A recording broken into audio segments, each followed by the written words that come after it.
what you made me do. Look what you made me do.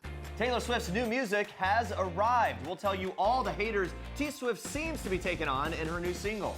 We're extremely excited. Can I just pass out right here? The ladies of Fifth Harmony tell us how they are gearing up for their big performance this weekend at the VMAs. Miley Cyrus nearly nude on the cover of photographer David LaChapelle's new coffee table book. We'll tell you what that's all about. And Hugh Hefner's son Cooper speaks out about how tough it is watching his father struggle physically as he gets older. Plus, Dancing with the Stars pro Mark Ballas gives us a little hint about who his partner will be this season on the ballroom floor. And we're celebrating Blake Lively's birthday with her cutest moments with hubby Ryan Reynolds.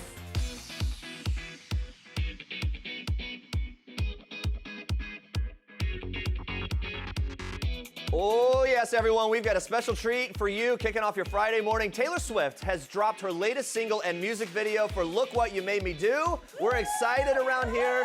Got us looking back at the pop superstar's historic list of hits. We want to know what your favorite Taylor Swift song is this morning. Let us know in the comments below. We'll get to those live right here on the show in just a little bit. But first, here's what you need to know and what's trending today.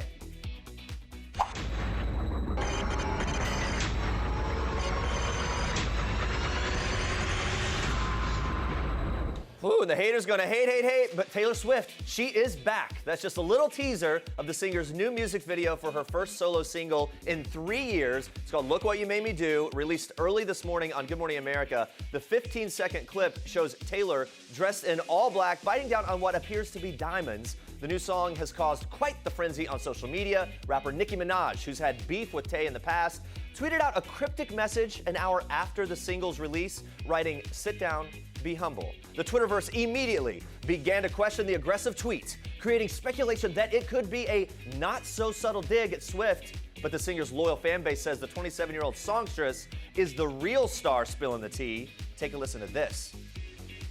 Don't like your tilted stage. The tea has been spilled. Swift seems to be referring to the tilted stage Kanye West famously used throughout his St. Pablo tour. Fans were quick to respond to the diss lyrics on Twitter. Illumi Gomez writing, "I feel so bad for Kim Kardashian and Kanye West. Taylor Swift just ended them." Shane perfectly capturing all of our emotions with this hilarious meme. Yep, I think about that. Pretty much sums the whole thing up. Swift's famous feud with West reached a breaking point last summer after Kim Kardashian leaked a phone call between the singer and her husband on Snapchat. In the edited clip, Swift appears to give the rapper her blessing over a line referencing her in his song actually called Famous, although she later revealed that West concealed certain lyrics that were never approved. Still, some fans believe the song is also about Katy Perry, speculating that the line, "locked me out and threw a feast, what?" is a reference to Perry's single, Bon Appetit. Whew, my goodness. Mallory reacting to the lyric on Twitter, writing, "This Katy Perry-Taylor Swift feud is one hot mess, and I love it." That's how she said it. Mallory, we kind of love it too, honestly. And Lou came to the revelation that peace may never be restored in this pop diva battle. She tweeted out, "Just heard new Taylor Swift, and my prediction she'd bury the hatchet with Katy Perry at the VMAs just went out the window." The two stars have had quite the celebrity feud, Perry confirming their frenemy relationship while promoting her album Witness earlier this year. But there are other fans theorizing that Swift's new lyrics may be addressing the media's perception of her as a hypocrite. The line, "I don't trust nobody and nobody trusts me, I'll be the actress starring in your bad dreams," has caused listeners to reference Swift's disappearance from the spotlight after a source revealed the star felt, quote, "overexposed." Look What You Made Me Do is the first single off Swift's upcoming album Reputation, which will be released November 10th. Swift will not be attending this weekend's MTV Video Music Awards. That's according to an executive producer with that show. But her rival Katy Perry is set to host and perform, along with a few other familiar faces like girl group Fifth Harmony. Watch. We're extremely excited. Can I just pass out right here? Overall, Make sure you yeah. This is definitely one of the biggest moments of our careers, and something we've worked. The biggest moment. So hard. We've worked to get to a place where people would want us on the stage. You know what I mean? So we're excited as heck for it. We're gonna be performing Down. Long as you're holding me down. And it's gonna be, there's so many treats, so many surprises. Yeah, there's surprises. So many. Save it for So many. It's so gonna much be. When you gotta see. It's gonna be a truly memorable moment. Thank you so much, everybody who Thank you to the people. been a fan of us and has supported us. Yeah. It's really incredible. It's such an honor to be nominated for VMA. I mean, our favorite artists of all time have been nominated.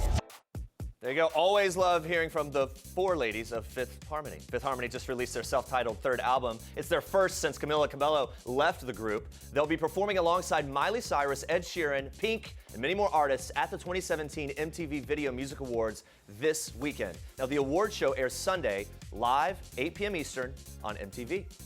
Well, guys, Hugh Hefner's son, Cooper, is speaking out about his father's health in a new interview. The Playboy mogul's son tells The Hollywood Reporter that it's difficult watching his famous father struggle physically as he gets older. He went on to say, quote, "But I'm just happy it's physical and not mental." Hugh Hefner is 91 years old, and his son previously told E! News that his father was struggling with a bad back. Hugh's son, Cooper, is now 25 years old and was recently made Chief Creative Officer of Playboy Enterprises and has been working to remake Playboy for his own generation. Good morning, Andrea Boehlke. So much going on. I know. Happy Friday. Let's check in with Facebook Live. We're talking our favorite Taylor Swift songs this morning. Amanda says All Too Well, and that's actually a lesser-known Taylor jam from her album Red. John says Shake It Off, a great song for TGIF, and Edward says that one as well. So Shake It Off, just a good one. Shake it off for the weekend, guys. Get ready. Yes, definitely. Keep your Facebook comments coming in with your favorite T-Swift songs. We'll check in with you again soon. Andrea, Star Treks kicks off with Miley Cyrus. Yes, Jeremy. We are kicking off Star Treks this morning with a former Disney star almost bearing it all. Miley Cyrus is looking magical and absolutely killing it on the cover of photographer David LaChapelle's new coffee table book, Lost and Found. So Miley may look nude here, but she's actually rocking a sheer bodysuit with pink Swarovski crystals strategically placed. The new book contains unpublished photos of Lady Gaga, Kanye West, and even Michael Jackson. Lost and Found hits shelves December 1st. And if that's not enough Miley for you, she'll be hitting the VMA stage this weekend with her new single, Younger Now. I know we all certainly remember that jaw-dropping moment with Robin Thicke 4 years ago, so Miley will be watching, and we want to see what else you whip up. All right, now check out what a Dancing with the Stars pro had to say about his mystery dance partner. She's lovely, she's gifted, and she's natural, I would say that. Oh, okay. I like that. Well, you're friends already.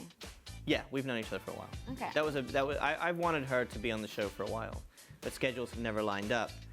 And then I found out she was doing it, and then I had something in October that cleared, and I was like, that was a big, okay. Let's do it. All right, if you're doing it, I'll do it, you know. So it all kind of lined up. All right, we got a little info out of him. We're still waiting to find out who Mark Ballas and the rest of the Dancing with the Stars pros are teaming up with for the show's upcoming 25th season. But before Mark hits the dance floor, he's gearing up for another big show, the Game of Thrones season finale. We asked the superfan which characters he would love to see in the ballroom. Watch what he said. I think Cersei would be really good. Like I could just see her hitting it like all serious, you know. I'd love to watch The Hound. Okay. That would be hilarious. He would be really funny, and then he would like call the judges names that really bad words, and that would amuse me. Who else would be really good? Who would you want to be partnered up with? Khaleesi. Khaleesi, yeah. Woo! Yeah. Not even a second Be thought. breathing fire everywhere. It would be awesome. I would love to see that happen. And a very happy birthday this morning to Blake Lively. The fashionista and movie star turns 30 years old today. So in honor of her special day, we're taking a look back on her and her husband Ryan Reynolds' adorable love story. Check it out. He is my friend first, and that's, I think that's the secret to happiness.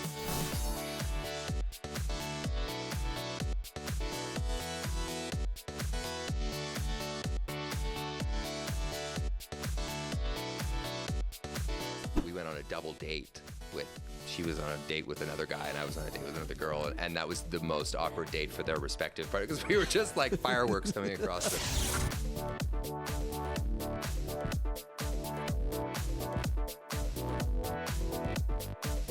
I want to thank my wife, Blake, who is sitting right there, who is everything to me. You are the best thing that has ever happened to me.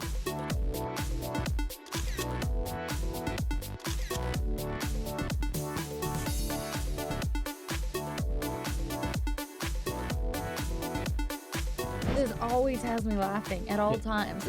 He makes everything fun and enjoyable.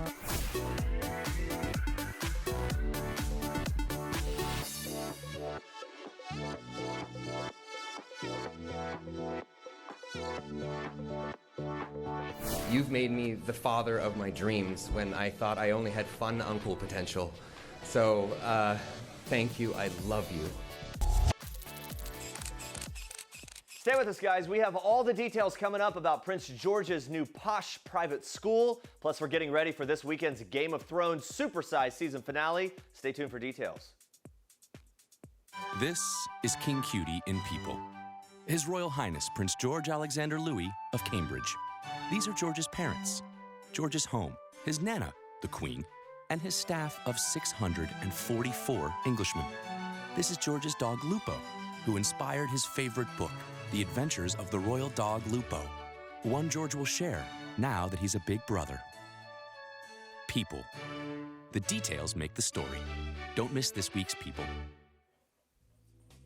Photographer Josh Rossi, who first went viral for creating a $1,500 costume for his 3-year-old daughter Nellie, is now creating another viral sensation featuring children who are disabled as superheroes. Josh joins me now live. It's so good to see you this morning. Thanks for being here. You got the idea to dress up your daughter as Wonder Woman to basically help empower her and to let her know that beauty is more than skin deep. I think that's such a great thing. And now you've created another viral photo shoot featuring these kids. We've got Superman, The Flash, some other Justice League superheroes. How did you find these kids and sort of spark the idea? Yeah, so after I did that Wonder Woman photo shoot, I actually had a lot of families contact me, and like their kids had cancer and other disabilities, and they said, hey, my kid is the real superhero here. And so it put it in my mind, like this whole idea of having the real superheroes be on camera. And so after I got those calls, me and my wife decided, let's go out and let's do this photo shoot. Let's find these kids that are the real superheroes. And so that's sort of where the idea came from. It's really great. And tell me how you paired each kid with their superhero. Yeah, so it was really fun because we wanted to find, first of all, the kids that really loved the superhero. So first of all, we found Tegan, who absolutely loves Superman, but we paired him with Superman because Tegan has half of a heart. He was born with half a heart, and wow. He has this weakness, but Superman also has a weakness, which is kryptonite. And so they really paired well together. Now with the Flash, which is Zayden, he was actually kicked out of school in certain classes because he had severe ADHD. And he loved to run, he just couldn't sit still. And so I thought, how cool would it be to turn his weakness into a strength and make him the Flash? So great. I love how you connected them and that there's a connection to what they're going through with why they have that superhero. Let's talk some about the other things that are going on. After the photo shoot, you surprised each kid with a large print poster. What were their reactions to that large print poster when they first saw him? Oh man, we got them on video and they were extremely excited. There's Caden right there that was the cyborg. His mom said that after he got the print, he put it up in his room and he was just staring at the print. And she said she thought it was because he's never seen himself standing tall. Wow. And with confidence. And so it's just really, really emotional. All the kids, when they opened it, they were super excited and just, really happy. You're obviously onto something here. Are you going to continue to create these kind of epic photo shoots in the future? What's the plan? Yeah, for sure. I mean, obviously people love this. We love this. Me and my wife just have so much fun doing this. And so yeah, we have other stuff in the works, working with kids in orphanages, reaching out to whoever is interested and has a good idea for something like this. That's really great. And I'll tell you, if you decide to branch out and do princesses, I've got 2 little girls that will be first in line, just so you know. Put them on the list. Thank you so much, Josh, for being with us today. And thank you for all the good work you're doing. And guys, to check out more of Josh's photos, head over to joshrossi.com. This is Jennifer Lawrence in People. This is Jennifer photobombing Taylor Swift and Sarah Jessica Parker and Liam Hemsworth. Proving that while we all love the fashion of the red carpet, it's people who steal the show. People. The details make the story. I've told my older daughter the same thing I will tell my younger daughters if they ever decide to do that, that I will help you completely as long as you finish, higher education. Go to, finish high school, finish college, and then if that, still interests you, then I will help you in any way I can. And there's just too many rotten guys in music for me ever be really okay with it. You know what I mean? I would probably be in jail if they ever really wanted to pursue that. Yeah. Joe, we don't want to see you go to jail. Country singer Joe Nichols' new album, Never Gets Old, is out now. He seems to be having a ball raising daughters, so I asked him which one is destined to follow in his footsteps. Take a look.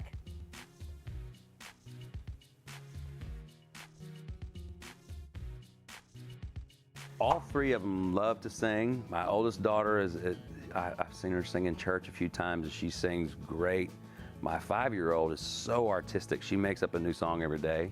She's constantly and they're hilarious, but they're great. She rhymes, perfectly. It's funny to watch. And my 3-year-old is just now coming out of her shell, and she's singing as well. So yes, I think they're all gonna kind of be somewhat musical. That's so cute. I can tell you're a little nervous though.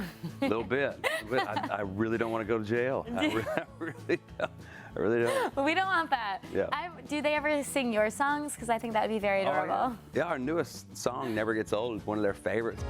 Never gets old watching you laugh, feeling your kiss, kissing me back. As a matter of fact, one of the cutest, coolest moments I've ever had as a father was I played, for the first time I heard Never Gets Old finished, the finished copy, and I played it on my phone, terrible little speaker at low volume, and then listened to it front to back. I was like, all right, I'm happy with this. Later on that day, my 5-year-old was singing it, the whole thing. Never gets old watching you laugh, and dancing around in the kitchen. And I grabbed my little 3-year-old's ukulele, and we were just kind of sitting around and dancing and having a good time.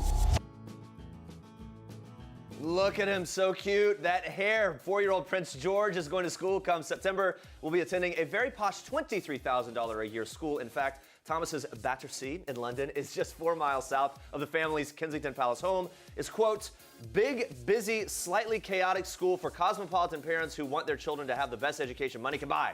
That is according to the Good Schools Guide. Joining me now, our royal correspondent, Imogen Lloyd-Webber. Good to see you. Good morning, Jeremy. Good morning. Got the blues going, and we're Absolutely. ready. That is a price tag for that school. What can you tell us about Thomas's Battersea? Am I saying it right? It's a mixed prep school for children, which is a departure for the royals. Both Prince William and Prince Harry were at all-boys institutions for all their schooling.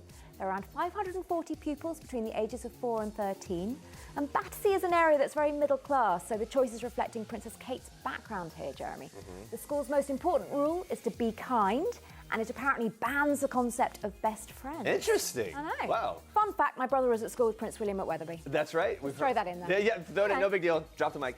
School starts very soon, leaving a couple more weeks of summer. Where are Prince William and Princess Kate right now? What are they doing? What about the Queen? So historically, Prince William and Prince Harry try to lay low this time of year. It is, of course, the anniversary of their mother's death.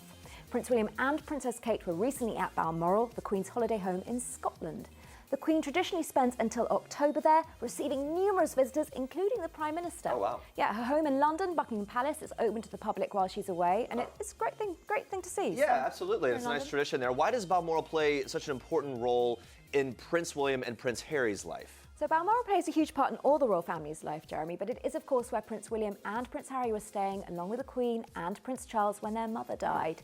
In a documentary that's going to air this Sunday in the UK, Diana 7 Days, the pair talk about how the Queen did her best to protect them through the traumatic time. Wow. Yeah, Prince William reveals, quote, "Our grandmother deliberately removed the newspapers and things like that, so there was nothing in the house at all. So we didn't know what was going on." Really interesting to hear some of those inside details. We're coming up on the anniversary, of course, of Princess Diana's tragic death. We've been talking about it. We've heard her sons talk a lot about her legacy, especially lately. What about Prince Charles, though? Will he say something about it at all? I suspect he feels that it isn't his place to. I mean, Prince Charles was divorced from Princess Diana when she died, and their sons are now grown and able to discuss what happened themselves. That's really interesting. Yeah, I think Harry in this new documentary is very clear about how Prince Charles was supportive of both he and William.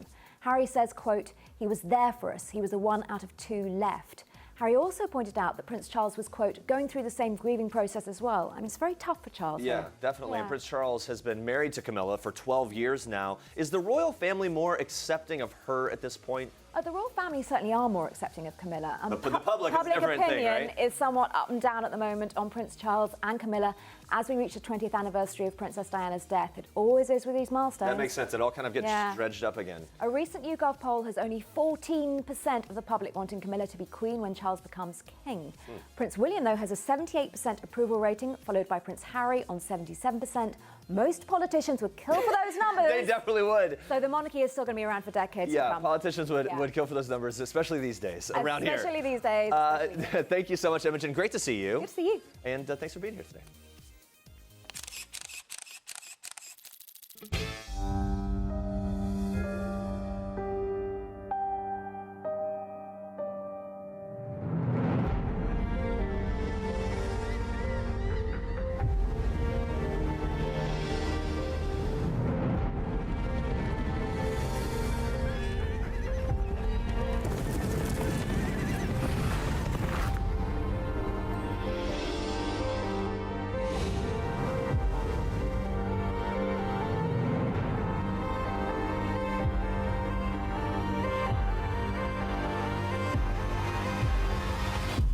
There is only one war that matters, and it is here.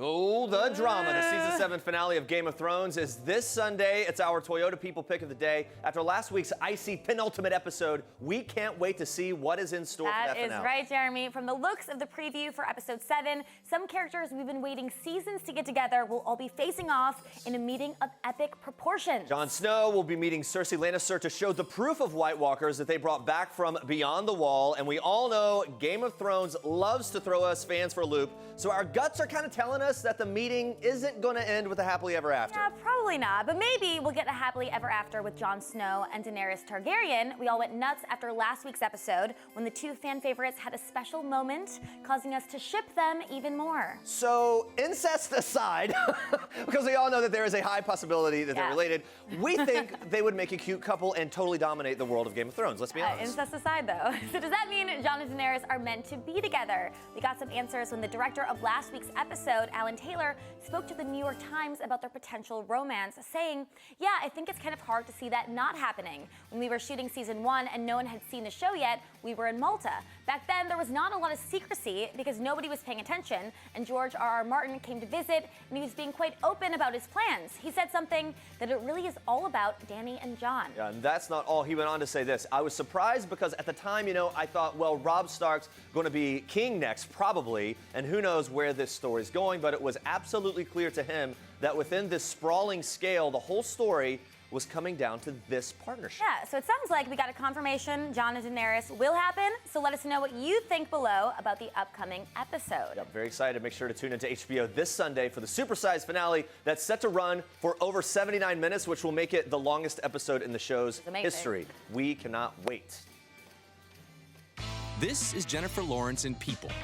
This is Jennifer photobombing Taylor Swift, and Sarah Jessica Parker, and Liam Hemsworth.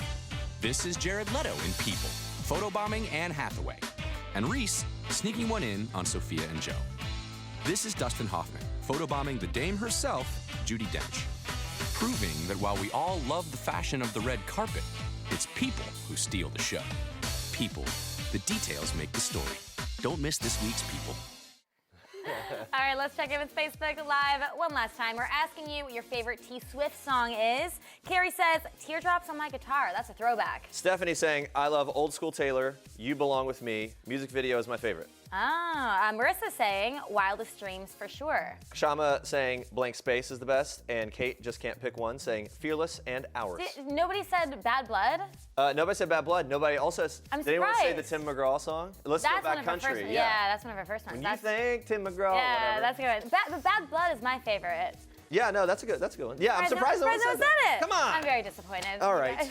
It just shows what a wide breadth of music she's given us. It really does, Jeremy. Oh, wow. Taylor Swift. Thanks so much, guys, for watching. Be sure to tune in again next week, 8:30 a.m. Eastern every weekday. All eyes are on Katy Perry as she is set to host the VMAs on Sunday. We will be bringing all of the must-see moments from that award show on Monday. Plus, if you're passing on the VMAs in favor of Game of Thrones, well, we'll have you covered there, too, recapping the highly anticipated Season 7 finale. So much to watch. All right, thanks for watching, and hope you guys have an amazing weekend. Bye, guys.